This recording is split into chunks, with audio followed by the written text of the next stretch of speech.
इस फिल्म में एक 16 साल की लड़की अपने बाप के दोस्तों के साथ इंटीमेट होती है और ऐसा करने के लिए खुद उस लड़की का बाप उसे मजबूर करता है। इस फिल्म में दिखाया है कि कैसे एक इंसान पैसों के लालच में अपनी बेटी को भी नहीं छोड़ता और उसका भी भरपूर इस्तेमाल करता है, मगर लास्ट में लड़की जो करती है वह एक बार आपको जरूर देखना चाहिए। फिल्म की शुरुआत में हम ली नाम की एक 16 साल की लड़की को देखते हैं जो अपने फादर के साथ एक बिजनेस ट्रिप पर जा रही होती है। ली के फादर एक मल्टीनेशनल कंपनी के सीईओ होते हैं। आज उन्हें एक बड़ी डील मिलने वाली थी। होटल में ली अपने फादर के पास आकर पूछती है कि आप क्या कर रहे हैं। ली के फादर बताते हैं कि वे इस डील के लिए सेल्स पिच तैयार कर रहे हैं। ली कहती है कि क्या मैं आपके साथ चल सकती हूँ, मैं आपको बिल्कुल भी डिस्टर्ब नहीं करूंगी। ली के फादर कहते हैं कि नहीं, तुम होटल में रहो। इस पर ली कहती है कि अगर मैं किसी ड्रग डीलर के साथ भाग जाऊंगी तो आपको अच्छा लगेगा क्या? ली के फादर कहते हैं कि प्लीज ऐसा मजाक मत किया करो, तुम्हारे सिवाय मेरा है ही कौन। ली के फादर तैयार हो रहे होते हैं तो ली उठकर उनका शर्ट ठीक करती है। ली के फादर कहते हैं कि क्या मुझे टाई पहनने की जरूरत है? तब ली कहती है कि नहीं, आप ऐसे ही अच्छे लग रहे हो। इसके बाद ली के फादर मीटिंग के लिए निकल पड़ते हैं तो ली उन्हें गुड लक कहती है। ली होटल में बैठकर बोर हो रही थी। इसके बाद ली शावर लेकर नॉर्मल कपड़ों में बाहर चली जाती है। वाटर बॉटल लेकर वह लिफ्ट से ऊपर जाने लगती है तो लिफ्ट में एक मिडिल एज आदमी एंटर होता है। जब वह आदमी अपने फ्लोर का बटन दबा रहा होता है तो गलती से ली को टच कर देता है। ली अपनी मस्ती में एक टीनेज गर्ल की तरह बबल गम चबा रही थी। वह आदमी बड़े ध्यान से ली को देखे जा रहा था। थोड़ी देर में उस आदमी का फ्लोर आ जाता है और वह बाहर निकल जाता है। बाहर निकलते ही वह मुड़कर ली को देखने की कोशिश करता है, लेकिन तब तक लिफ्ट का दरवाजा बंद हो चुका होता है। ली अपने कमरे में पहुंचती है तो देखती है कि उसके फादर आ चुके थे। वे ली को बिना बताए बाहर जाने पर बहुत गुस्सा करते हैं। थोड़ी देर बाद वह ली के पास आकर सॉरी बोलते हैं। वे कहते हैं कि मुझे तुम्हारी फिक्र है, आखिर मुझे ही तुम्हारा ख्याल रखना है। ये कहकर वह ली को गले लगा लेते हैं। ली भी उनकी बात को समझती है और सॉरी बोलती है। ली के फादर ली से कहते हैं कि होटल मैनेजमेंट ने डिनर रखा है, इसलिए तुम भी तैयार हो जाओ, हमें कॉर्पोरेट डिनर करना है। ली अपने फादर का व्हाइट शर्ट लेकर पहन लेती है जिससे कि वह कॉर्पोरेट डिनर में सबसे घुल मिल सके। ली पूछती है कि क्या आपको कॉन्ट्रैक्ट मिला? तब ली के फादर कोई जवाब नहीं देते। वे ली की तारीफ करते हुए कहते हैं कि तुम इस शर्ट में बहुत ज्यादा खूबसूरत लग रही हो। इसके बाद ली के फादर कहते हैं कि चलो अब कॉन्ट्रैक्ट लेकर ही वापस आएंगे। पार्टी में ली के फादर ली को एक क्रिस्टीन नाम के आदमी से मिलवाते हैं। वे क्रिस्टीन से कहते हैं कि ये मेरी बेटी ली है। साथ ही ली को क्रिस्टीन के बारे में भी बताते हैं कि ये हमारे परचेज मैनेजर हैं। ली के फादर क्रिस्टीन को कहते हैं कि क्या तुम्हारे पास टाइम है, मुझे तुमसे कुछ बात करनी है। वह क्रिस्टीन को ले जाकर साइड में बात करते हैं। ली भी क्रिस्टीन से लिफ्ट में मिल चुकी थी। ये वही आदमी था जो लिफ्ट में क्रिस्टीन को घूर रहा था। ली भी दूसरे लोगों से बात करती है। तभी उसका ध्यान अपने फादर पर जाता है जो क्रिस्टीन से किसी बात पर बहस कर रहे थे।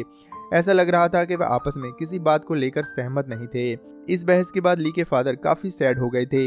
ली उनके पास आकर पूछती है कि क्या हुआ डैड, मैं आपकी कोई मदद कर सकती हूँ क्या? ली के फादर उसे कहते हैं कि तुम क्या हेल्प करोगी, क्या तुम मुझे वो कॉन्ट्रैक्ट दिला सकती हो? अगर दिला सकती हो तो दिला दो। ये कहकर वह वहाँ से चले जाते हैं। अपने फादर की बात सुनकर ली काफी अपसेट हो जाती है और रोते हुए टेरेस पर चली जाती है जहाँ क्रिस्टीन पहले से ही बैठा होता है। वह ली से पूछता है क्या तुम्हें ये शहर पसंद आया? ली कहती है कि कुछ खास नहीं। क्रिस्टीन सिगरेट पीते हुए उसके पास आता है और अपना मफलर उसके गले में डाल देता है। वह कहता है कि ठंड ज्यादा है। ली भी इस बात से सहमत होती है और वह कुछ नहीं कहती।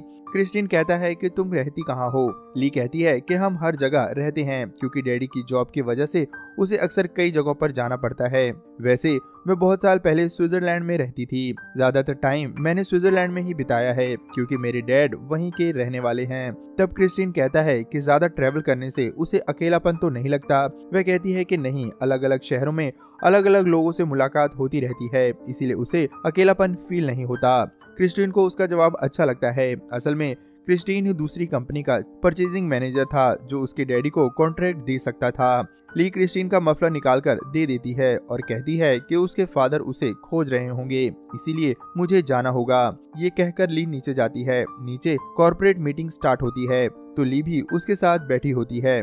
क्रिस्टीन ठीक ली के बगल में बैठा होता है। ली के फादर क्रिस्टीन को समझाने लगते हैं कि हम कम कीमत में आपको बेहतर कॉर्पोरेट देंगे, इसीलिए कॉन्ट्रैक्ट मुझे दे दो। क्रिस्टीन कहता है कि थोड़ा कीमत कम करो।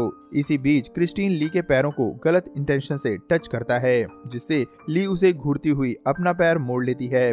वह बहुत ही अजीब महसूस कर रही थी। ली के फादर ये सब देख रहे होते हैं, फिर भी वह हल्का सा मुस्कुराते हैं। ली इसका मतलब समझ नहीं पाती और वह उठकर चली जाती है। ली के फादर उसके पास आते हैं तो वह अपने फादर से कहती है कि ये थोड़ा अजीब नहीं है। तब उसके फादर कहते हैं कि कॉर्पोरेट में सब लोग ज्यादा ही ओपन होते हैं, इसीलिए यहाँ ये सब आम बात है। इसके बाद ली के फादर ली को होटल के अंदर चलने के लिए कहते हैं। ली के फादर उसे मनाकर होटल के अंदर ले आते हैं, जहां डिनर के बाद लोग ड्रिंक और डांस कर रहे होते हैं। क्रिस्टीन ली को अपने साथ डांस करने के लिए कहता है। पहले तो ली हिचकिचाती है, फिर क्रिस्टीन के साथ डांस करने लगती है। डांस करते हुए ली अपने फादर की तरफ देखती है, जो उसे देखते हुए भी इग्नोर करते हुए पार्टी में बिजी होते हैं। वह सोचती है कि उसके फादर उसे डांस करने से रोक क्यों नहीं रहे हैं। वे क्रिस्टीन को छोड़कर अपने फादर को डांस के लिए कहती है, लेकिन उसके फादर उसे मना कर देते हैं।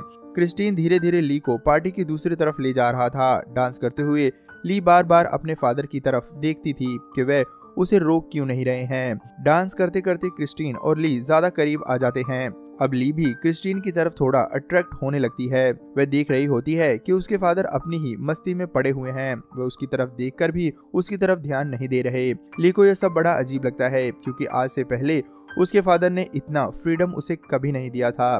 धीरे धीरे क्रिस्टीन ली के काफी करीब आ जाता है और डांस करते करते उसे किस करने लगता है। ली अपने डैडी की तरफ देखती है और उसके डैड भी उसकी तरफ देखते हैं। ये सब देखकर भी उसके डैडी चुपचाप वहां से चले जाते हैं। ली को ये सब बड़ा अजीब लगता है। तभी क्रिस्टीन उसका ध्यान भटकाते हुए कहता है कि यहाँ से बाहर चलते हैं। ली कहती है कि हाँ चलते हैं। ली अजीब से कश्मकश में पड़ी हुई थी और ना चाहते हुए भी क्रिस्टीन के साथ उसके कमरे में चली जाती है। क्रिस्टीन उसे ड्रिंक करने के लिए वोडका देता है। वोडका पीते हुए ली की सांसें तेज चल रही होती हैं। थोड़ी देर में क्रिस्टीन ली के पीछे आकर उसे किस करने लगता है, जिसके बाद ली और क्रिस्टीन कमरे में ही इंटीमेट होते हैं। इंटीमेट होने के तुरंत बाद क्रिस्टीन उठकर वहां से चला जाता है, जबकि ली अभी वहीं बैठी होती है। ली सोचने लगती है कि ये कुछ कहे बिना ही यहाँ से क्यों चला गया। ली वापस में पार्टी हॉल में जाती है। ली देखती है कि पार्टी अभी चल रही होती है। ली अपने डैड को खोजते हुए उसके पास जाती है तो देखती है कि क्रिस्टीन और उसके डैड आपस में बात करते हुए बड़े ही खुश नजर आ रहे हैं। यही लोग थोड़ी देर पहले आपस में आर्गुमेंट कर रहे थे। ऐसा लग रहा था कि दोनों मिलकर किसी चीज की सेलिब्रेशन कर रहे हैं। ली को समझ आ जाता है कि उसके फादर को कॉन्ट्रैक्ट मिल गया है, ये उसी का सेलिब्रेशन है। ली भी उसके पास जाकर एक वाइन का ग्लास ले लेती है। ली के फादर उसके कान के पास आकर कहते हैं कि उन्हें कॉन्ट्रैक्ट मिल गया है। ये बात ली पहले ही समझ चुकी थी कि कैसे क्रिस्टीन और उसके रोमांस के बाद उसके फादर को कॉन्ट्रैक्ट मिल जाता है। वह देखती है कि क्रिस्टीन भी उससे नजरें चुरा रहा होता है। वे अपने फादर को कमेंट करते हुए कहती है कि ग्रेट वर्क डैड। इस पर उसके फादर कहते हैं कि तुमने ज्यादा पी ली है। ली कहती है कि अभी तो मैंने शुरू भी नहीं की है। इसके बाद ली क्रिस्टीन को सबके सामने ही किस करने लगती है। तब उसके फादर उसे पीछे खींचने लगते हैं। ली अपने फादर का हाथ झटक कर होटल के बाहर चली जाती है। ली के फादर सबको सॉरी बोलकर उसके पीछे जाते हैं। ली एक टैक्सी को आवाज देती है। ली के फादर उसके पास जाकर उसका कोट उसे पहनाने लगते हैं। इस बात पर ली रोने लगती है। तब ली के फादर उसे समझाने की कोशिश करते हैं। ली समझ गई थी कि उसके फादर ने एक डील के लिए उसका इस्तेमाल किया था। इधर वो क्रिस्टीन से भी नाराज थी, क्योंकि उसे लगता था कि उसके बीच कुछ और भी है, लेकिन क्रिस्टीन ने भी उसका इस्तेमाल किया था। ली के फादर उसे समझाते हैं कि कल तक सब ठीक हो जाएगा, लेकिन ली अब पूरी तरह से टूट चुकी थी, क्योंकि उसके फादर ने उसका विश्वास तोड़ दिया था। ली उनसे हाथ छुड़ाकर जाने लगती है। ली के फादर कहते हैं कि प्लीज रुक जाओ, मेरा तुम्हारे सिवाय कोई और नहीं है। ली ये सुनकर रोने लगती है, फिर भी वह नहीं रुकती और टैक्सी में बैठकर जाने लगती है।